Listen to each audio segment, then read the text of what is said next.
Hello friend, prominent classes में मैं उदय आप सभी का स्वागत करता हूं। दोस्तों आज हम पढ़ने वाले हैं क्लास 12 का लेसन 6 अंतर्राष्ट्रीय संगठन।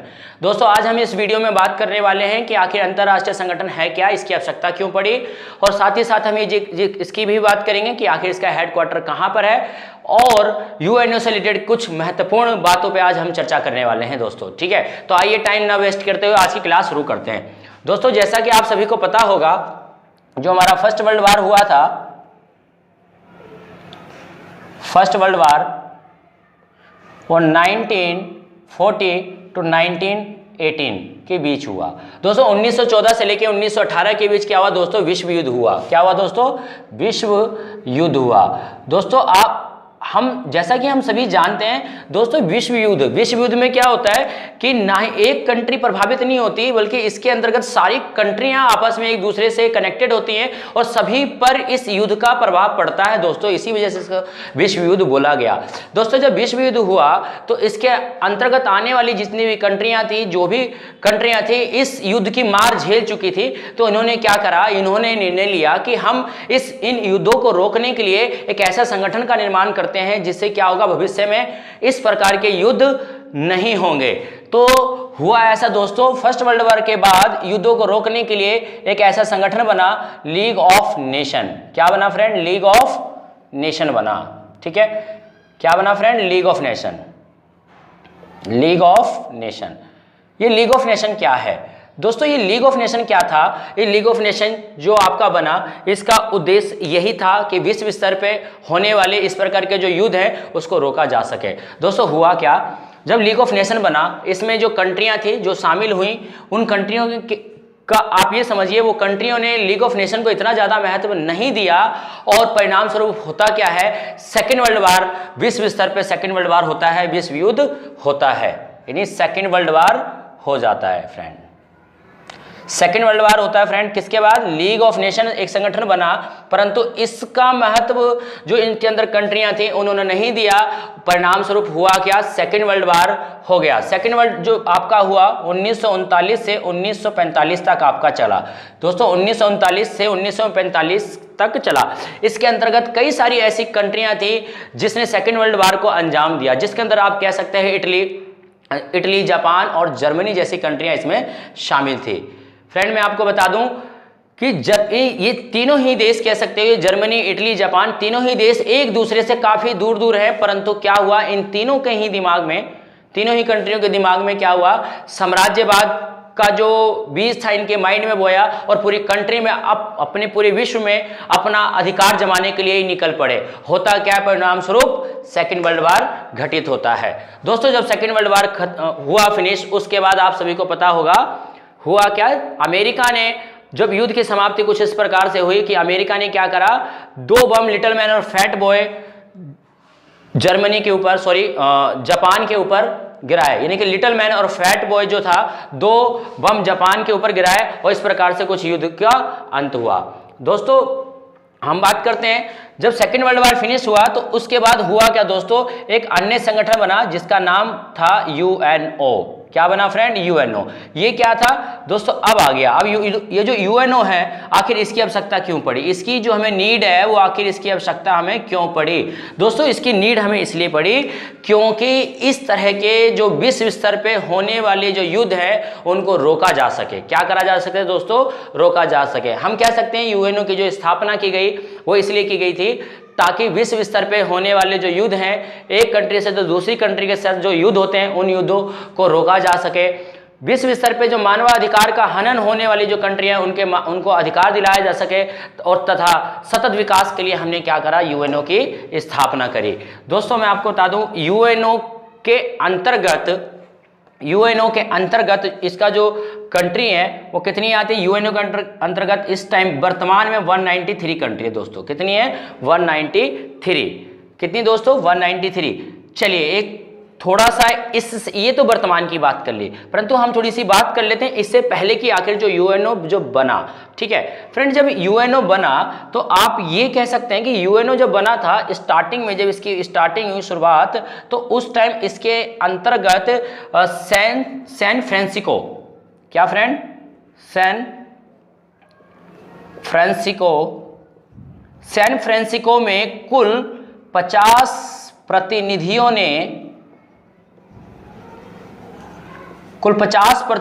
ने आपस में मिलकर क्या करा दोस्तों, यूएनओ का निर्माण करा तथा इस पे अपने हस्ताक्षर किए। यानी कि हम ये भी समझ सकते हैं कि जब यूएनओ की स्थापना हुई तो उसके अंतर्गत कुल मिला के जो सदस्यों की संख्या थी उस समय कितनी थी फ्रेंड, 50 थी। परंतु एक बाद में पोलैंड रह गया था, तो पोलैंड आके जुड़ा और कुल मिला के स्टार्टिंग में जो सदस्य देश हैं यूएनए के वो कितने बन गए फ्रेंड, 51। बात समझ आई। यानी कुल मिला के जो कंट्रियां थी इसके अंदर स्टार्टिंग में इनिशियली वो 51 कंट्री थी। परंतु वर्तमान में अगर हम बात करें, इसके अंदर अगर हम प्रेजेंट की बात करें कि अगर वर्तमान में अगर आपसे पूछा जाए कि वर्तमान में कितनी है कंट्रियां, तो आप बताएंगे 193। परंतु देखिए 193 किस तरह से हुई, अभी हाल ही में एक कंट्री और जुड़ गई इसमें दोस्तों। कौन सी जुड़ गई, साउथ सुडान। कुल मिला के इस टाइम 193 कंट्रीज हो चुकी है। ठीक है फ्रेंड, जो हमारा यूएनओ है वो उसका जो हेडक्वार्टर है फ्रेंड, उसका जो हेडक्वार्टर है वो आपका न्यूयॉर्क है, न्यूयॉर्क। ठीक है फ्रेंड, जो यूएनओ का हेडक्वार्टर है वो कहाँ है फ्रेंड, न्यूयॉर्क में है। और जो यूएनओ की स्थापना हुई उस समय सैन फ्रांसिस्को में 50 प्रतिनिधियों ने, साथ ही साथ बाद में आके जुड़ा पोलैंड जो रह गया था उसने, कुल मिला के सबने मिलके साइन किए, तब जाके कुल 51 सदस्य ने मिलकर यूएनओ की स्थापना करी उस समय। परंतु वर्तमान में इसमें कितने सदस्य जुड़ चुके हैं, तो वर्तमान में इसमें 193 देश जो हैं इस समय वर्तमान में। जो यूएनओ का हेड है इस टाइम, वर्तमान की अगर हम बात करें तो इस टाइम जो यूएनओ का हेड है यानी कि महासचिव बता सकते हैं आप,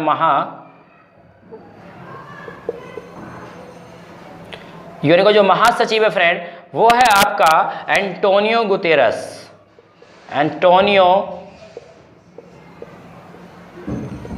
गुतेरस।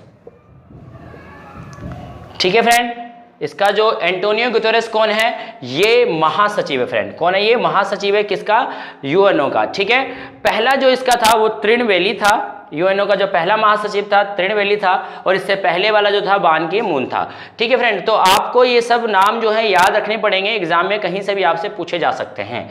ठीक है फ्रेंड, आइए अब थोड़ी और आगे इससे बात करते हैं। हमने जैसा कि जाना यूएनओ क्यों बना, यूएनओ की आवश्यकता इसलिए पड़ी क्योंकि विश्व स्तर पे जो होने वाले युद्ध हैं उनमें उनको रोका जा सके और विश्व स्तर पर शांति स्थापित की जा सके। विश्व स्तर पर सतत विकास को बढ़ावा देने के लिए क्या करा, यूएनओ की स्थापना करी।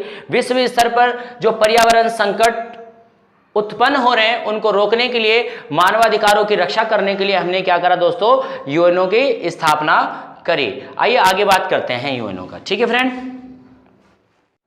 दोस्तों जो यूएनओ है इस टाइम, यूएनओ का जो साइन है, अगर आपसे एग्जाम में पूछा जाए कि यूएनओ का प्रतीक क्या है बताइए, तो आप क्या बताएंगे इसमें, देखिए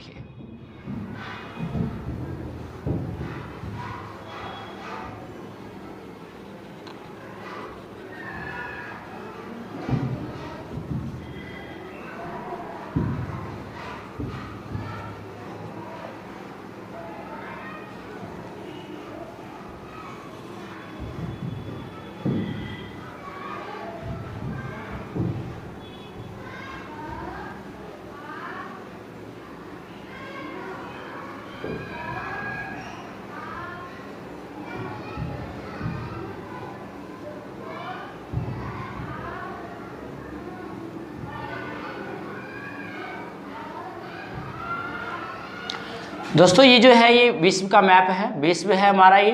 ठीक है, ये क्या है, विश्व। और ये जो पत्तियां दिख रही है ना आपको, जो मैंने पत्तियां बनाई हैं, ये जो पत्तियां हैं, ये जो पत्तियां हैं दोस्तों, ठीक है, ये है जैतून की पत्तियां। किसकी, जैतून की पत्तियां। ठीक है फ्रेंड, तो एग्जाम में अगर आपसे पूछा जाए कि विश्व स्तर का जो उनका जो मानचित्र है, ये कह सकते हो विश्व यूएनओ का जो दोस्तों चिन्ह है, प्रतीक है, वो क्या है? तो आप बता सकते हैं यूएनओ के प्रतीक में जैतून की पत्तियों बनी हुई है, जो शांति का प्रतीक है। जो किसका प्रतीक है फ्रेंड? शांति का। ठीक है फ्रेंड, शांति का प्रतीक है जैतून की पत्तियां। तो आपसे एग्जाम में ये पूछा जा सकता है कि यूएनओ के प्रतीक में जो पत्तियां प्रयोग की गई है, पत्तियां जो लगाई गई हैं, वो किस चीज का प्रतीक है? तो आप बता सकते हैं वो शांति का प्रतीक है। ठीक है फ्रेंड, आइए आगे बढ़ते हैं और आगे समझते हैं। ठीक है दोस्तों, अब हम बात करते हैं जो हमारे यूएनओ है, यूएनओ उसके कौन कौन से महत्वपूर्ण अंग हैं। दोस्तों इसके कुल जो महत्वपूर्ण अंग है वो 6 महत्वपूर्ण इसके अंग हैं, जिसमें जो पहला आपका आता है वो है महासभा। क्या फ्रेंड? महासभा। ठीक है, इसका जो दूसरा महत्वपूर्ण अंग है वो है सुरक्षा परिषद। सुरक्षा परिषद। जो तीसरा महत्वपूर्ण अंग है वो है आपका आर्थिक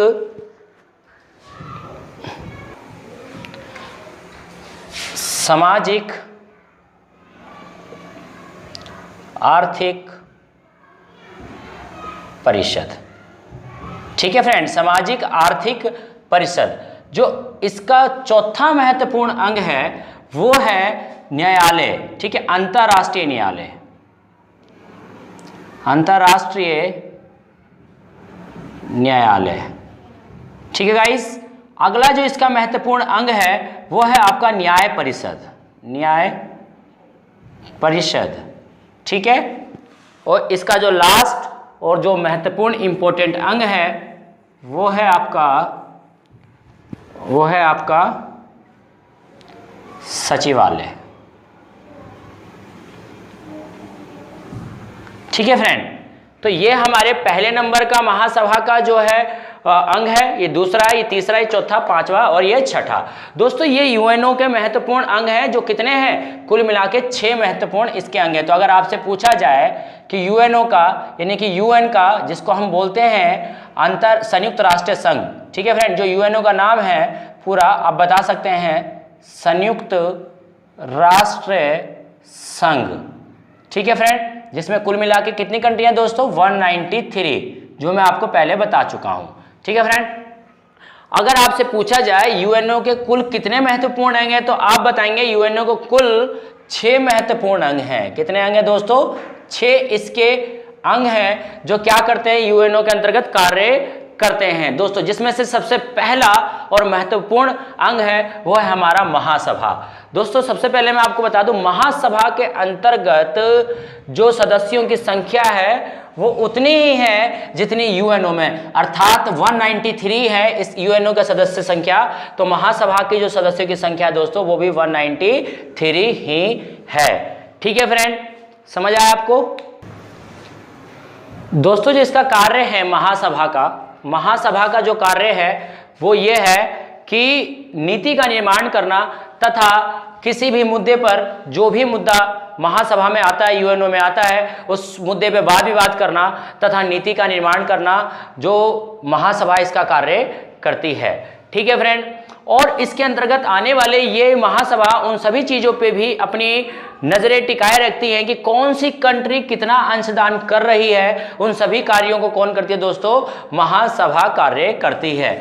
ठीक है फ्रेंड, इसके अंतर्गत जो है आपका वो ये भी करती है कि मतलब किसी भी मुद्दे पर आप कह सकते हो विचार विमर्श करना जो है कार्य होता है दोस्तों किसका? महासभा का। ठीक है फ्रेंड, आइए इसको मैं लिख देता हूं, ज्यादा बेटर रहेगा। ठीक है,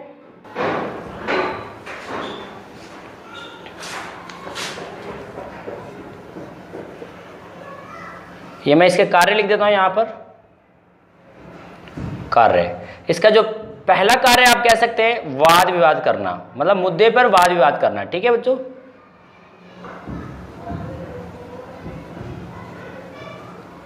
ठीक है, जो इसका पहला कार्य है वो क्या है? वाद विवाद करना, यानी कोई भी मुद्दा आएगा उस पर क्या करेगा? ये वाद विवाद करेगा और विचार विमर्श करना। विचार विमर्श करना, इसका दूसरा जो काम है दोस्तों वो है विचार विमर्श करना। ठीक है, और जो तीसरा काम है महासभा का वो ये है, महासभा सुरक्षा परिषद की सलाह पर महासभा जो है सुरक्षा परिषद की सलाह पर सचिवालय का जो हेड है उसकी नियुक्ति करता है। दोस्तों समझ आई बात मैंने क्या बोला। तीसरा पॉइंट जो हमारा ये है कि जो महासभा है वो सुरक्षा परिषद से सलाह लेता है और सचिवालय के हेड की नियुक्ति करता है, यानी कि महासचिव की नियुक्ति करता है। और महासचिव मैं आपको पहले बता चुका हूं दोस्तों, एंटोनियो गुतेरेस जो है हमारा वर्तमान में महासचिव है। ठीक है फ्रेंड। अच्छा, दूसरी बात करते हैं इसकी। तीसरी बात समझ गए आप। थर्ड जो पॉइंट आप ये लिख सकते हैं कि जो महासभा है, महासभा वो सुरक्षा परिषद के सलाह पर, किसके सलाह पर दोस्तों? सुरक्षा परिषद की सलाह पर महासचिव की नियुक्ति करता है दोस्तों। ठीक है, क्या करता है? नियुक्ति करता है। ठीक है फ्रेंड, समझ आया आपको दोस्तों मैंने क्या बोला? ठीक है, क्या करता है? इसकी नियुक्ति करता है। किसकी नियुक्ति करता है फ्रेंड?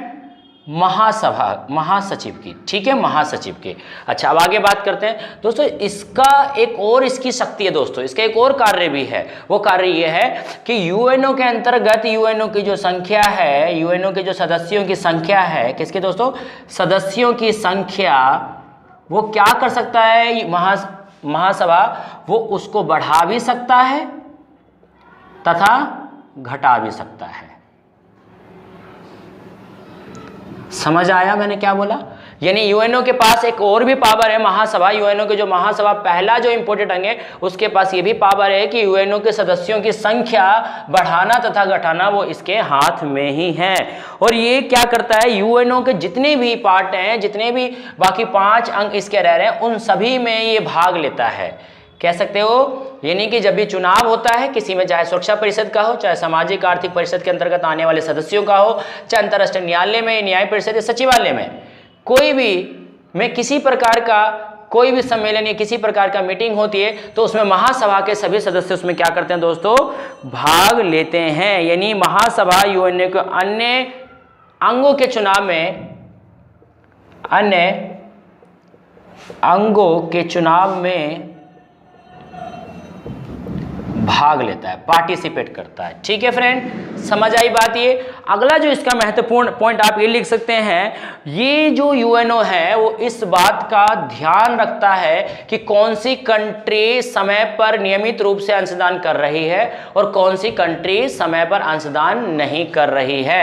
यानी कि ये मतलब अंशदान पर भी नजर रखता है। ठीक है, अंशदान पर नजर रखना। ठीक है फ्रेंड, इसका यह भी महत्वपूर्ण एक पॉइंट है। समझ आया दोस्तों? आइए आगे बढ़ते हैं, अगले पॉइंट की बात करते हैं। दोस्तों अगले बात करते हैं सुरक्षा परिषद। दोस्तों सुरक्षा परिषद यानी सिक्योरिटी काउंसिल। दोस्तों ये बहुत महत्वपूर्ण अंग है दोस्तों। इसके अंतर्गत दोस्तों कितने सदस्य हैं, सबसे पहले हम ये बात कर लेते हैं। ठीक है, सुरक्षा परिषद के अंतर्गत आने वाले जो सदस्य हैं, कुल सदस्य हैं 15। कितने देश है दोस्तों इसके अंतर्गत? 15। और जो 15 है कुछ इस तरह से विभाजित हैं जिसके अंतर्गत जो 5 हैं वो तो परमानेंट हैं, वो क्या है दोस्तों? स्थायी हैं, इसके स्थायी सदस्य हैं। ठीक है, जबकि इसके अंतर्गत जो 10 जो बच गए वो अस्थायी हैं। वो क्या है? अस्थायी। ठीक है फ्रेंड। अच्छा देखिए, 5 स्थायी सदस्य हो गए, 10 क्या हो गए हमारे पास? अस्थायी। तो ये जो 5 सदस्य हैं इनके पास राइट टू वीटो है, राइट्स टू वीटो। अब क्वेश्चन उठता है कि सर ये वीटो क्या है? वीटो का मतलब क्या होता है? वीटो दोस्तों, ये वीटो पावर का मतलब ये है, ये इनको मिली हुई है, किनको? 5 देशों को मिली हुई है। वीटो पावर का मतलब होता है ये एक प्रकार का निषेधात्मक अधिकार है। क्या है दोस्तों? निषेधात्मक अधिकार। निषेधात्मक अधिकार का मतलब क्या होता है दोस्तों? आप इसको समझ सकते हैं मनाही का अधिकार। किसका? मनाही का अधिकार। ठीक है, तो वीटो पावर क्या होता है? वीटो पावर को आप लिख सकते हैं कि वीटो पावर जो इन 5 देशों को प्राप्त है वो यदि किसी प्रकार का यूएनओ में किसी भी मुद्दे पर यदि डिसीजन लिया जाता है तो इन 5 की सहमति होना अनिवार्य है। यदि इन पांचों में से किसी एक ने भी अपनी उस मुद्दे पर असहमति जता दी तो दोस्तों वह निर्णय पास नहीं हो सकता है। यानी कि इन 5 देशों का जो सहमति है वो किसी भी मुद्दे पर होना अनिवार्य है। अब बात करते हैं कि ये 5 देश है कौन। ये 5 देश दोस्तों याद करने के लिए आप एक ट्रिक याद कर लें, आप एक याद कर लें फ्रीका। क्या याद कर लें दोस्तों? फ्रीका। फ्रीका का मतलब क्या है? फ्रांस। ये वो 5 कंट्रियां हैं, 5 देश हैं जिनके पास क्या दोस्तों? वीटो पावर है। क्या है? वीटो पावर है। ठीक है, फ्रीका मतलब फ्रांस, रूस, इंग्लैंड, दोस्तों इंग्लैंड को आप ब्रिटेन समझें, ठीक है, ब्रिटेन, चाइना, अमेरिका।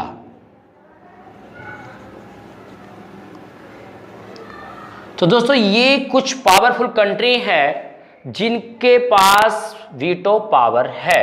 ठीक है दोस्तों, और एक बात और, ये जो इनका जो चुनाव होता है हम उसकी भी थोड़ी बात कर लेते हैं। आइए समझते हैं दोस्तों।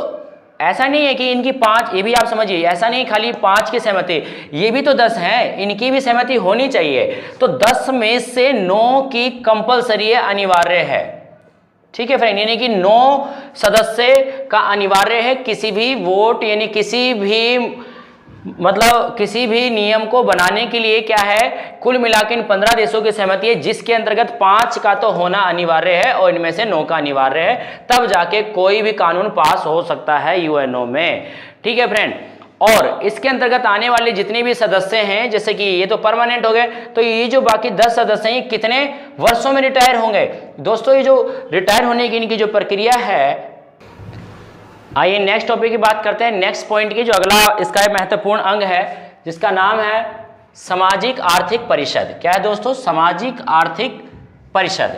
इसकी बात आइए कर लेते हैं दोस्तों। ठीक है, आखिर ये क्या है सामाजिक आर्थिक परिषद? दोस्तों सामाजिक आर्थिक परिषद जो है, इसके अंतर्गत जो कुल सदस्यों की संख्या है, इसकी सदस्यों की संख्या जो है वो है आपके 54। कितनी है दोस्तों? 54। और ये जो 54 जो कंट्री है, जो देश है, इनका क्या होता है, ये क्या करते हैं, ये जो 54 के 54 देश है, ये 1/3 जो है, 1/3 इसके जो सदस्य हैं, 1/3 सदस्य जो है इसके, वो प्रत्येक 3 वर्ष में सेवानिवृत्त हो जाएंगे दोस्तों। सेवानिवृत्त का मतलब क्या होता है दोस्तों? रिटायर हो जाएंगे। यानी कि जो 54 सदस्य हैं उसका 1/3 सदस्य जो है, सदस्य जो मेंबर्स हैं, वो क्या होंगे, प्रत्येक 3 वर्ष में क्या हो जाएंगे दोस्तों? सेवानिवृत्त हो जाएंगे, और उसके बाद दोबारा से इनका चुनाव होता है। ठीक है दोस्तों, इसका क्यों बनाया गया था? इस अंक का इसलिए बनाया गया था ताकि विश्व में सामाजिक तथा आर्थिक रूप से विश्व में जो कंट्रियां पिछड़ी हुई है उनका विकास कर सकें, और उनका उन देशों को भी विकासशील की ओर आगे हम क्या कर सकें दोस्तों? बढ़ा सकें। ठीक है फ्रेंड, समझ आया आपको?